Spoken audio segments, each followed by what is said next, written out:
साठी तिकडे दुष्काळ सगळे एकदा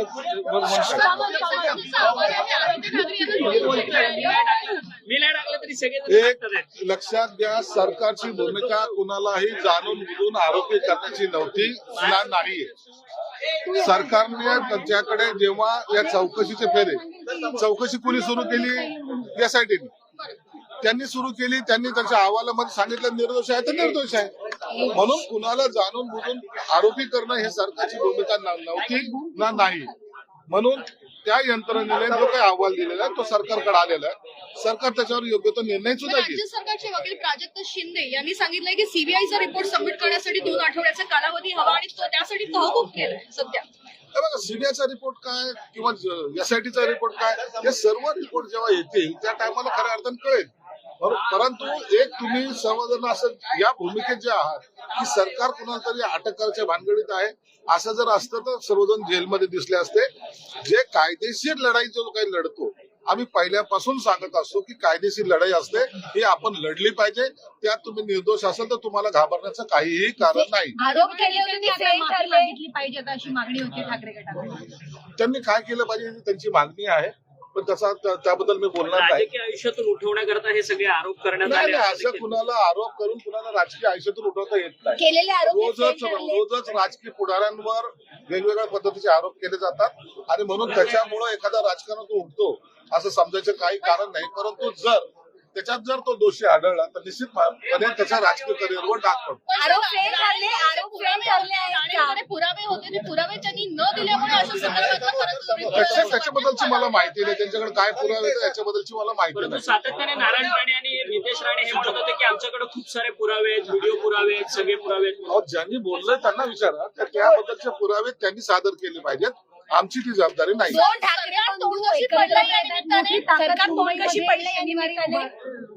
तोंड कशी पडलं असल्याचा आरोप. सरकार कसलं तोंड कशी पडलं? यंत्रणेने केलेली चौकशी आहे, त्या चौकशीमध्ये काय निघलं निष्पन्न झाले ते सर्व समोर येतच आहे. मुंबईमध्ये मोठी ताकद पाहायला मिळणार आहे. कुठेतरी शिंदे गटाला याचा फटका बसतो नाही, असं काही होत नाही. त्यांनी दोघं एकत्र द्यावं त्यांचा आमच्या शुभेच्छा. मात्र आगामी निवडणुकीचा फटका दोघं एकत्र आले तर बसू शकतो का? नाही, असं काही होत नसतं. कोणी एकत्र आल्याने काही होतंय असं समजणं चुकीचं आहे. अनेक पक्ष या एनडीए मध्ये जर तुम्ही इंडिया आघाडी जर पाहिली 27 पक्ष एकत्रित आले होते. म्हणून काही मोदीचं सरकार येण्यापासून थांबलं का? आलं सरकार. म्हणून हे जे काही आहे, परंतु आश्चर्याची गोष्ट अशी आहे की त्याचा एक टीजर काहीतरी प्रदर्शित झालेला आहे. एका वाघाला कोणतरी घेरलंय, दुसरा वाघ काहीतरी त्याला सपोर्टला जातोय. मला हे आश्चर्य वाटतं की हा कमजोर वाघ कोण आहे याचं आता संशोधन आम्ही करतोय.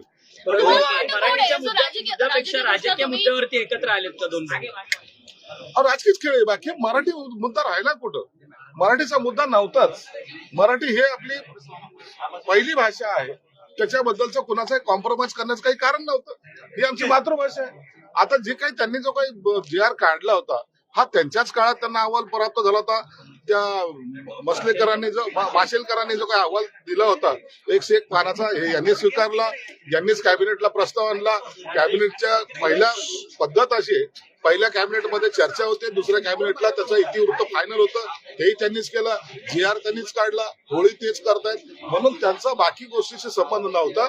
म्हणून त्यांनी स्पेशली माघार घेतलेली आणि त्यांना कळून आलेलं की ही चूक आपली होती.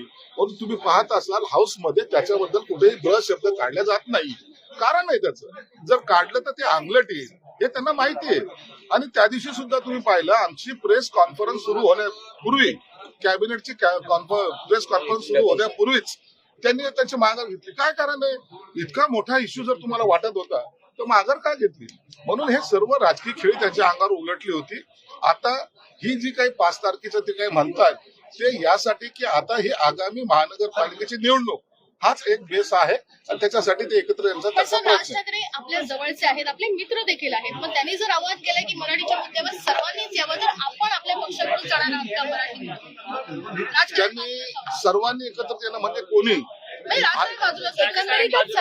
आम्ही मराठी मुद्द्यावर एकत्रित आहोत. मराठी मुद्द्यासाठी कोणीही कोणतेही त्याच्या विरोधात जायचा प्रयत्न केला तर ताकदीनिशी आम्ही त्यांच्या विरोधात जाऊ. हे तुम्हाला स्पष्टपणे सांगतो.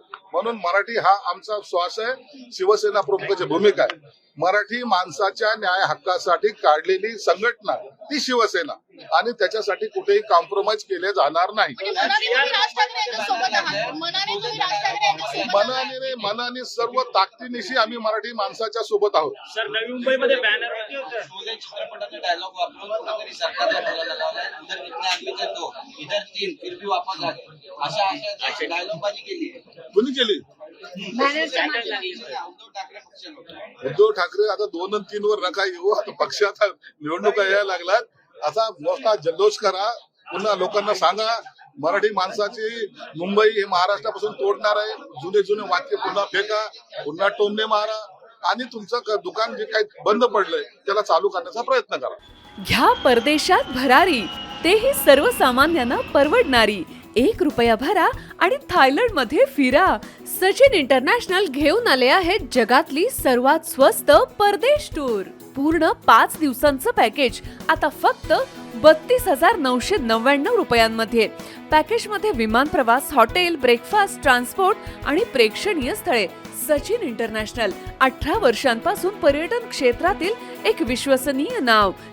सचिन इंटरनॅशनल सोबत मनसोक्त फिरा. संपर्क 7767989898.